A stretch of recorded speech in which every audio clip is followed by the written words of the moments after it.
बिस्मिल्लाहिर्रहमानिर्रहीम। अस्सलामुअलैकुम प्यारा दोस्तों, यकीनन अवां मोर जी मलका निगहत नाज़ ऐं किंग ऑफ सिंध मुमताज़ मौलाई जे बारे में त ॼाणंदा हूंदा।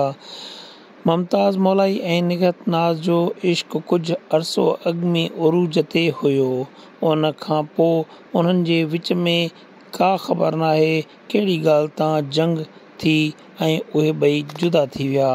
कुझु अरसो मुमताज़ मौलाई निगहत नाज़ ते बेवफ़ाई जा इल्ज़ाम हणंदो रहियो ऐं पंहिंजे एल्बमनि में निगहत नाज़ जी बेवफ़ाई जा गाना पिणु चवंदो रहियो, पर हक़ीक़त छा हुई, असल में कहिड़ी ॻाल्हि ते ॿिन्हिनि जे विच में झेड़ो थियो, कंहिंखे का ख़बर न पई सघी। कुझु वक़्तु अॻु में निगहत नाज़ हिकु इंटरव्यू में असल हक़ीक़त ॿुधाईंदे रोई ॾिनो ऐं निगहत नाज़ ॿुधायो त मुमताज़ मौलाई जेको पहिरियां शाइर हुयो ऐं हाणे सिंगर आहे, उहो असल में आशिक़ मिज़ाज पिणु आहे ऐं हू निगहत नाज़ सां दोस्ती हुअण बावजूदु नयुनि छोकिरियुनि सां गॾु घुमण ऐं सैरो तफ़रीह ऐं मौज मस्ती करण जो शौक़ीन हुयो।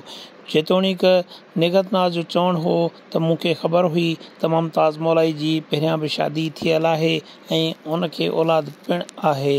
उन बावजूदु मां मुमताज़ मौलाई सां तमामु बहितरीन तरीक़े सां हलियसि ऐं मां पंहिंजी मुहबत ऐं दोस्ती निभाइण जी भरपूर कोशिशि कई, पर मुमताज़ मौलाई असल में जेको हुस्न परस्त हुयो, उनखे जेकॾहिं का नई छोकिरी मिलंदी हुई त उन जे हुस्न जे पोयां लॻी पवंदो हो। निगहत नाज़ जे इन्हनि इल्ज़ामनि में केतिरी सचाई आहे, इहो त अल्लाह पाक ई बहितर ॼाणे थो।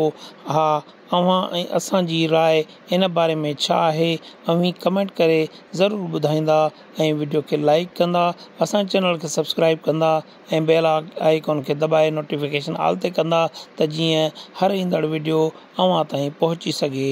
दुआउनि में यादि कंदा। अल्लाह हाफ़िज़।